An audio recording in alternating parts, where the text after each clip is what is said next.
חברנו חבר הכנסת אייכלר, נא לשבת אדוני, חברת כנסת חדשה נכנסת למשכן.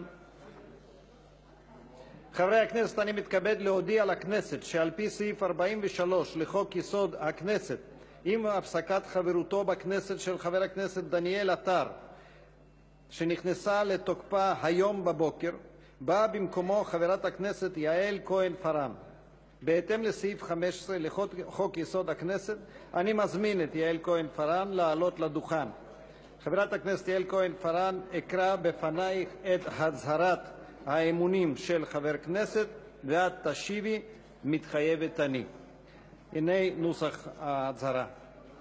אני מתחייבת לשמור אמונים למדינת ישראל ולמלא באמונה את שליחותי בכנסת. מתחייבת אני. כנהוג לחבר כנסת וחברת כנסת שנכנסים לכנסת במהלך הקדנציה, אנחנו מאפשרים לפנות למליאה, לומר מספר מילים. בבקשה, גברתי. תודה רבה, יושב ראש הכנסת, חברי וחברות הכנסת הנכבדים, משפחתי, בני משפחתי שיושבים כאן ביציע, חברים ושותפים לדרך. זה כבוד גדול והתרגשות עצומה עבורי לעמוד כאן היום. אני נכנסת כעת בשערי הבית הזה כנציגה הראשונה של התנועה הירוקה בכנסת. אני מגיעה אחרי יותר משני עשורים של עשייה ציבורית, אותה התחלתי עוד בהיותי סטודנטית צעירה לפיזיקה כאן באוניברסיטה העברית בירושלים.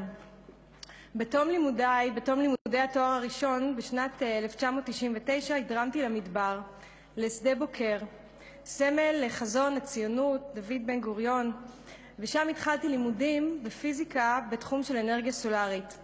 מתוך רצון באמת לשנות את העולם, מתוך הבנה שאנרגיה חילופית, אנרגיה נקייה, אנרגיה בת קיימא, היא המפתח לפתרון בעיות האנושות, כמו משבר האנרגיה, משבר האקלים. אבל בסוף אותה שנה הגיעה קריאת ההשכמה שלי. הבנתי שהפתרונות הטכנולוגיים, המדע כבר הגיע אליהם, הפתרונות הטכנולוגיים כבר כאן. עכשיו צריך להביא את השינוי ברמה הציבורית וברמה הפוליטית. ואז פעלתי דרך ארגונים לשינוי חברתי. תחילה בארגון מגמה ירוקה, ולאחר מכן בפורום הישראלי לאנרגיה שאותו אני ייסדתי לפני כ8 שנים. בכל אותן שנים של פעילות ציבורית, תמיד ניסו עיניי ועיני חבריי אל הבית הזה, למשכן הכנסת, המקום בו מתקבלות החלטות, נקבעים גורלות.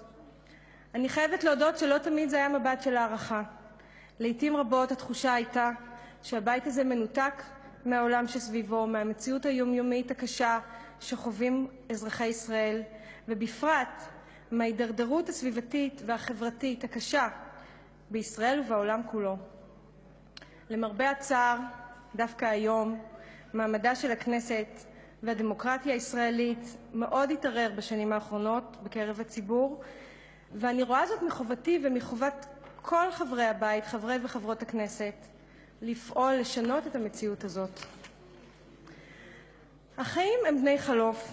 כל אדם רוצה להותיר את חותמו בעולם. אולם מה שאנחנו מותירים אחרינו היום הוא באמת במובנים פיזיים וממשיים אינו בן חלוף.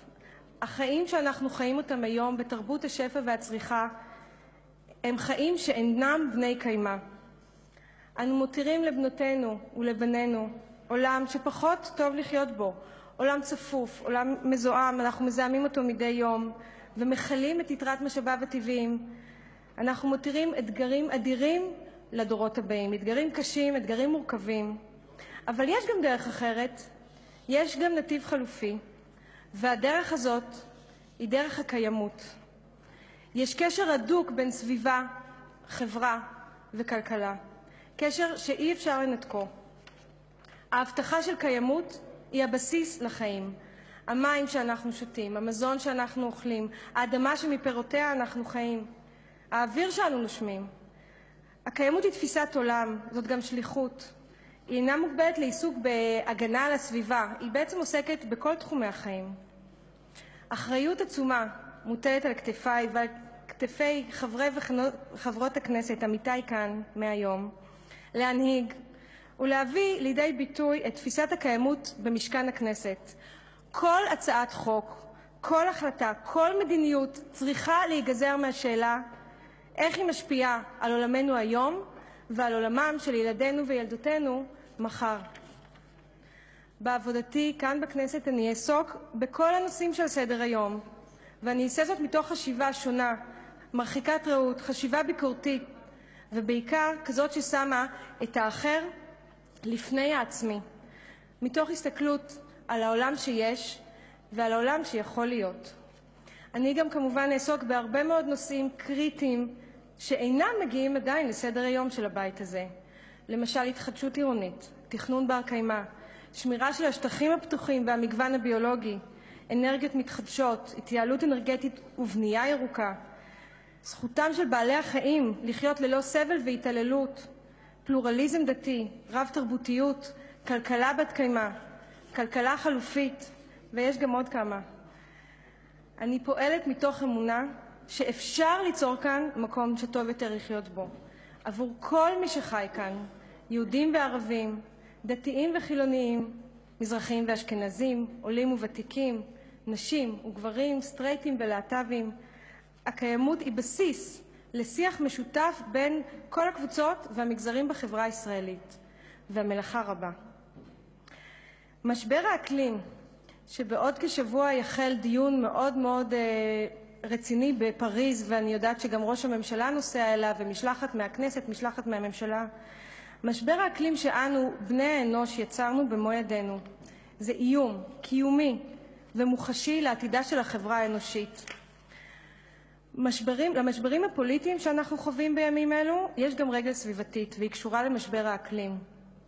אובדן של שטחי מרעה, מקורות מים, שחיקת אדמות חקלאיות, מתדלקים סכסוכים ועוני ואבטלה, ובסופו של דבר הגירה. משבר הפליטים שאנו רואים היום עלול להיות רק ההתחלה. לפי תחזיות של מומחים יהיו מאות מיליוני פליטים עקב תופעות של משבר האקלים. וגם ישראל נפגעת ממשבר האקלים. ישראל היא מדינה קטנה וצפופה, הצפופה ביותר במדינות המערב, והיא אינה ערוכה כלל לשינויי האקלים. כמו שראינו רק לאחרונה, כשמאות אלפי אנשים היו בלי חשמל בסופה, ערים שלמות הוצפו, תשתיות נזוקו ונהרסו כליל, וזאת גם לא הייתה הפעם הראשונה. לא רק שאנחנו לא ערוכים לשינוי האקלים, אנחנו בכלל מדחיקים את הקשר בין התופעות האלה של מזג אוויר קיצוני והאחריות שלנו, בני האדם, לתופעות. משבר האקלים עוד עלול בהמשך הדרך להכריע גם בסכסוך האזורי. החודש מלאו 20 שנה לרצח ראש הממשלה יצחק רבין, זיכרונו לברכה. תושבי הארץ הפלסטינאים הם כאן, והם כאן כדי להישאר. כיום מתחדדת ההבנה כי אנו והפלסטינאים חולקים את אותו המרחב, שותים את אותם המים, נושמים את אותו אוויר. הסביבה לא מכירה בגבולות מלאכותיים שאנחנו הצבנו. זיהום האוויר לא מבחין בין ישראלים ופלסטינאים. בחזון שלי, נושא התשתיות והסביבה יכול להיות בסיס לתחילת הידברות משותפת ולבניית שיתופי פעולה ממשיים בינינו לבין הפלסטינאים. הדרך היחידה לפתרון הסכסוך בין יותר מ100 שנים בינינו לבין העם הפלסטיני הוא בהידברות, באמצעות תהליך מדיני. זו חובתנו המוסרית כישראלים, כיהודים וכבני אנוש לעשות כל שביכולתנו לפתור את הסכסוך ולא להשאיר אותו, לא להוריש אותו לילדינו. הסכסוך בינינו לבין הפלסטינים כמובן משפיע מאוד על סדר היום וסדר העדיפות הלאומי. יותר אנשים מתים כל שנה כתוצאה מתופעות של זיהום האוויר, מאשר נהרגים בפיגועים, בפעולות איבה או במלחמות. ולמרות זאת, המצב הביטחוני גורם לכך שנושאים אלו ונושא הקיימות נדחק לתחתית סדר העדיפויות. תמיד יש דברים חשובים יותר. עכשיו יש מלחמה, פיגועים, איראן, אבל לתושבי מפרץ חיפה למשל אין יותר זמן לחכות שיגמרו המלחמות. הם חיים בסיטואציה קשה של זיהום אוויר חמור שמשפיע על הבריאות שלהם ועל החיים שלהם. אז אלה החיים שלהם. מכל האמוניה במפרץ חיפה מעמיד בסכנה עשרות אלפי אנשים. אנשים שחיים במקומות הפגועים ביותר, הם בדרך כלל גם החלשים ביותר. הם אותם אלו שלא יכולים לעבור דירה, שלא יכולים לאפשר לעצמם לעבור למקום בריא יותר ומזוהם פחות. ואני לא יכולה לסיים בלי להתייחס למחאת הגז, למחאת הצדק במשק הגז הטבעי, שמוציאה אזרחים ואזרחיות לרחובות הערים בשבועות האחרונים ובחודשים האחרונים. תגליות הגז הטבעי הן אחד האירועים ההיסטוריים המשמעותיים שהראו כאן מאז קום המדינה. הגז יכול להזניק את כלכלת ישראל, לתרום לחיזוק התעשייה, ליצירת מקומות תעסוקה, להפחית את יוקר המחיה, להיטיב את היחסים עם שכנינו, לחזק את עצמאותה האנרגטית ועצמאותה בכלל של ישראל. יותר מכל, הוא יכול לצמצם את זיהום האוויר מתחנות הכוח, ממפעלי התעשייה ומהרכבים. אך כל הדברים האלו לא יקרו אם לא נעשה שימוש נכון ומושכל בגז. אם נייצא אותו מכאן לארצות רחוקות, כמו שממשלת ישראל פועלת לעשות בימים אלו, בחופזה ובפזיזות. אני לא יודעת כמה מכם הספיקו לקרוא את מתווה הגז בטרם הצבעתם עליו כאן במליאת הכנסת. כמה מכם הספיקו באמת להעמיק בנתונים ובמספרים. ולאלה שטרם עשו כן, אני יכולה לתמצת את המתווה במשפט אחד. מתווה הגז מסוכן לישראל. מתווה הגז, מדינת ישראל נכנעת לתכתיבים של חברות הגז, של מונופול הגז. אסור שזה יקרה. מדינת ישראל חייבת לשמור על האינטרסים הביטחוניים שלה, הכלכליים והסביבתיים שלה. אני מבקשת לשאול את עמיתיי חברי וחברות הכנסת, בעיקר אלה שמשתייכים לסיעות הקואליציה, מדוע אינכם ניצבים עמי בחזית כנגד המתווה המסוכן והמעוות הזה? האם לקהל בוחריכם הגדול לא רוצה לנשום אוויר נקי? לא רוצה ליהנות מרווחה כלכלית ומהפחתה של יוקר המחיה? ההחלטה שעומדת לפנינו במשק הגז היא החלטה דרמטית והיסטורית, מהחשובות שידעה הכנסת. אני קוראת לכל חברי הבית הזה, אנשי ימין ושמאל כאחד, למלא את חובתם המוסרית ולשלב ידיים כדי לעצור את מתווה הגז ולפעול יחד למען משק אנרגיה בר קיימא לישראל, למען טובתנו ולטובת הדורות הבאים. לסיכום, אני רוצה להזכיר כאן לכולם את התמונה המשמעותית ביותר שהשפיעה על האנושות בתפיסה של העולם בו אנו חיים. התמונה של כדור הארץ מהחלל, כמו שצולמה על ידי האסטרונאוטים הראשונים, היא שינתה את התפיסה של האדם, את העולם. בתמונה הזאת אנחנו מבינים שכדור הארץ הוא סופי. זהו, זה כל מה שיש, וכדאי באמת שנשמור עליו. אלוף משנה אילן רמון, זיכרונו לברכה, פתח את שיחתו מהחלל עם ראש הממשלה דאז אריאל שרון, זיכרונו לברכה, בשנת 2003, במילים הבאות: כדור הארץ שלנו הוא יפהפה, אבל מה שיותר מעניין, שהאטמוספירה היא דקיקה. אני חושב שאנחנו צריכים לשמור עליה כעל בבת עינינו. כך היא נראית. אין לנו ארץ אחרת, אין לנו כדור הארץ אחר. אני מאמינה שכולם בבית הזה רוצים להשאיר מקום טוב יותר לילדינו. תודה רבה. תודה רבה לחברת הכנסת החדשה, יעל כהן-פארן. אנחנו מקבלים, אין מחיאות כפיים בכנסת. אנחנו מקבלים בברכה חברת כנסת ירוקה לתוך כנסת ירוקה, בדיוק זה מה שאמרתי. ואני מציין בסיפוק מסוים שעם כניסתה של חברת הכנסת יעל כהן-פארן, מספר חברות הכנסת עלה למספר שיא של 32, וזה עדיין לא שוויון, אבל הדרך היא דרך נכונה. כשנגיע ל-61.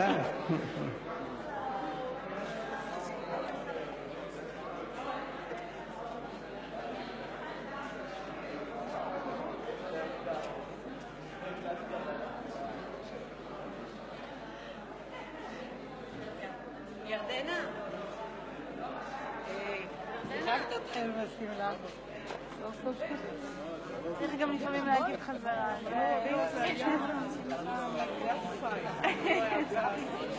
תודה רבה. רציתי למה שרוב מאוד יעל. ראית איך למרות זה לא רוצה. מתחדשים. דבר עם סוג שוטף.